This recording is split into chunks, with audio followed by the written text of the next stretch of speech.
Hello everyone and welcome to another episode of Tom's Gadget Garage. Today I've got a short video for you here, but it's in response to several questions I've gotten in the past asking what my recommendation would be for a replacement for the headlight on the Lectric XP4 as well as Lectric XP 3.0. And so naturally I went online and started doing some research and I settled on this one here, which is available from Amazon. Something to note is the fact that it does use the same 2-pin Joulette connector that you find on the Elite headlight, as well as a bunch of other headlights on Lectric E-Bikes. The cable for this particular light is relatively short. It actually worked out perfectly, but the cabling on your bike might be a little bit different, so I do recommend getting an extension which tucks nicely away here under the cable wrap. And taking a closer look at this headlight, it does have a nice thick metal housing, and you've got dual LED projectors up front. One thing I do with all of my e-bikes is I use rubber washers to help eliminate vibration and to give these things a better fit. That way they don't move around when you hit bumps. And what I've done here is I've added a rubber washer in the rear, in the front, and then here on the bracket where it meets the metal housing on both sides. That way it holds its position and won't move around when you hit bumps in the road. And as you can see, this thing has got a solid fit. It's not going to move up or down, left or right or anything like that. It's going to hold its position. All right folks, so now I'm done talking about it. I'm going to go ahead and show you this thing in action relative to the Elite headlight. All right folks, so this is what the Lectric Elite headlight looks like. As you can see, it's got a pretty solid beam straight ahead. It's nice and wide, and you can adjust how far that light extends out by adjusting the angle on the headlight. What you don't have though is much in the way of visibility to the sides. Another thing to point out is that if you hit bumps in the road or you're riding on a particularly bumpy surface, the angle of the light can change because you really have to crank down on the locking nut on the headlight assembly to get it to stay put, but over time it eventually loosens up. One of the improvements that Lectric can make to this headlight is adding a ratcheting mechanism which will allow you to lock the headlight at a specific angle.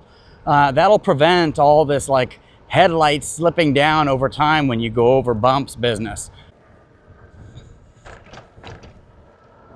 And as you can see, the angle of the headlight has changed because I turned into a neighborhood and there was a little bump in the road, and now it's angling down. So now that you've seen this one, let's see how the Amazon one does. All right folks, so what you're seeing right now on the screen is the Amazon light, and you can tell immediately it does make a pretty substantial difference.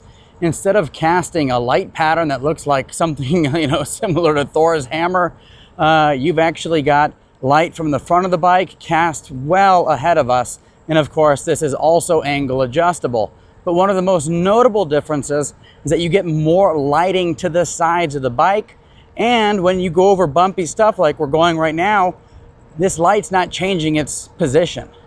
It's maintaining that, and we can thank those rubber washers that I use, which will not only help eliminate vibration, but will help keep the light in place. And so if you're looking to upgrade your light to something that might be a little more robust, casts a little bit more light both up front and to the sides, this Amazon option is actually quite good.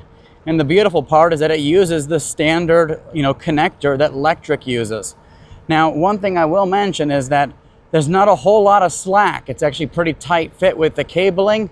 You can always get an extension. So if you want 3 inches or 6 inches of additional slack in the line, you can always buy one of those. Anyways, let me know in the comments section below what you think of this lighting setup. Do you think it's better? You think it's worse?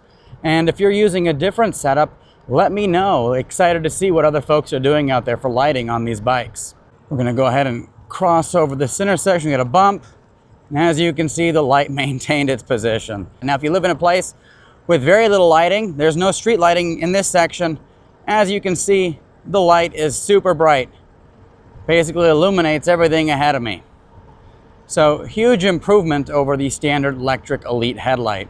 Now, if you do want to pick up one of these headlights, I will include an Amazon link in the description below. And as always, thank you so much for tuning into Tom's Gadget Garage. We will see you next time.